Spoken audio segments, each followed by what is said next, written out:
Hello everyone. On the occasion of Women's Day, we have Yasmin Karachiwala with us. She's the stalwart in the world of fitness.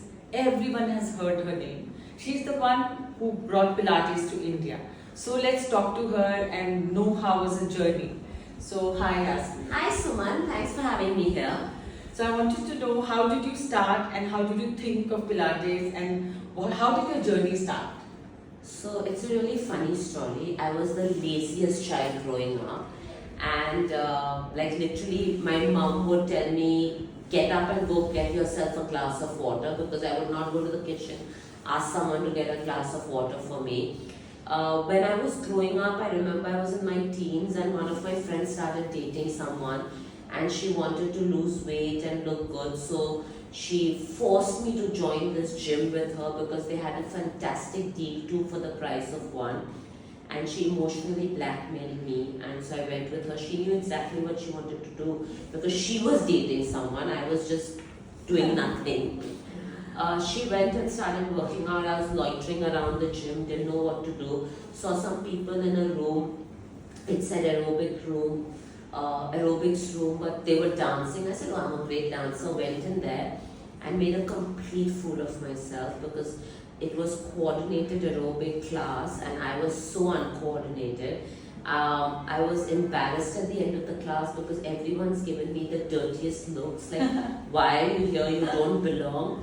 I kept going back to the class to prove to myself that I can't be so bad at something. And what happened was, one day the instructor was sick. She called me at home and she was like, "Can you teach my class?" So I said, "Teach it."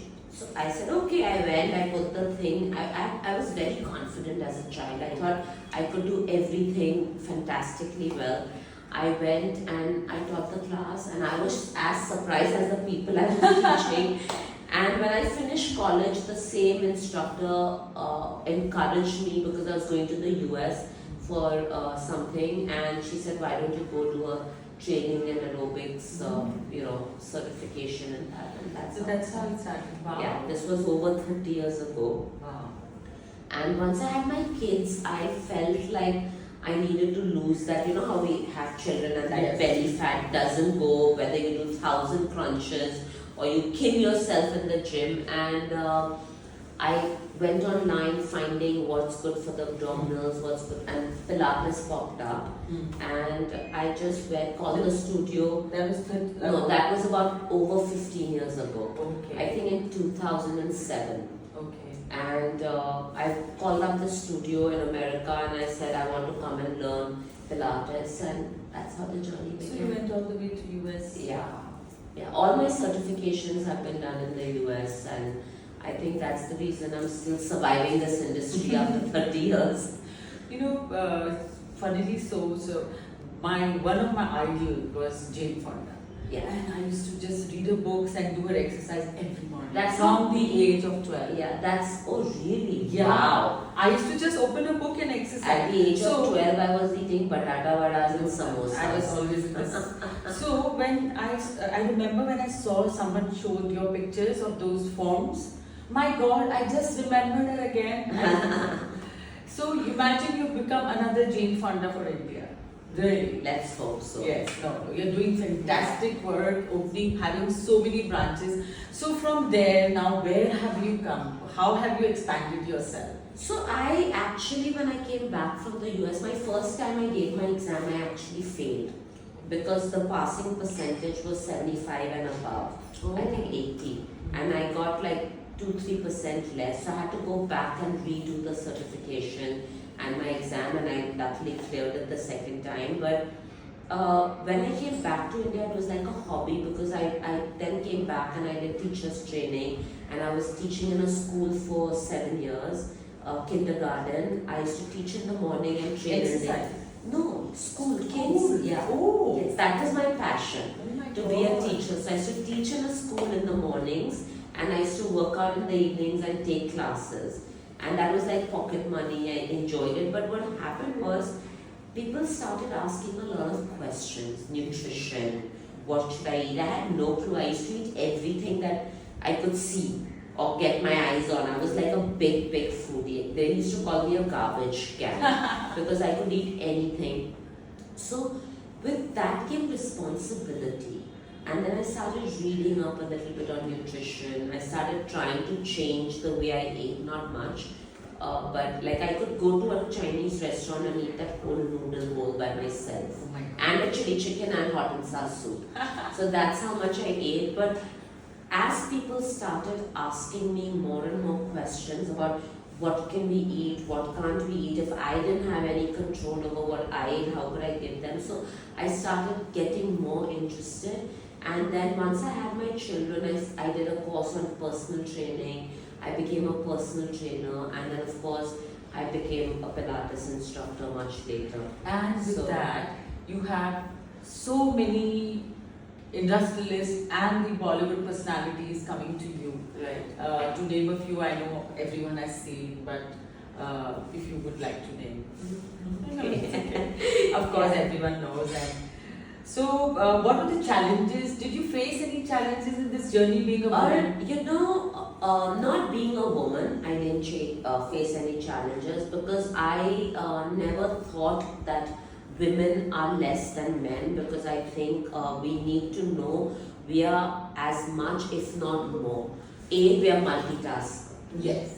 Okay, so we handle our families, we handle our work. Once we're married, we're handling our parents, our husbands, our in-laws, and if we're working as well. But if you're not working, that in itself is work, right? Yes. We are always trying to keep everyone happy. We're handling the staff at home. Once we have children, then we're handling our parents, our in-laws, our husbands, our children, and the staff at home. Because making sure everyone's getting the right food, making sure the house is clean, this is so much work. And then if you're working, that's even more work. And I think, do it very seamlessly.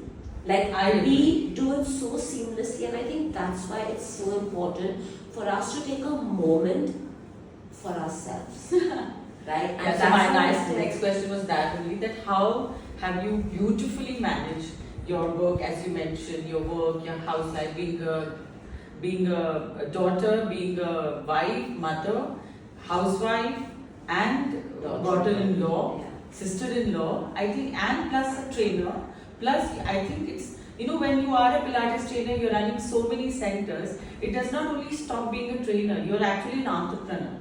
So that people don't realize that it's not easy, and you have so many staff working with you whom you're managing. So you're doing a great job. Yeah. So it's like I think on Women's Day, we women need to take a moment to appreciate ourselves and know that we're capable of so much, We're doing so much, and give like ourselves a pat on the back because we do so much seamlessly. I was fortunate because I have an amazing team that I've built, right? And I was also doubly fortunate because I have a family that completely supports me.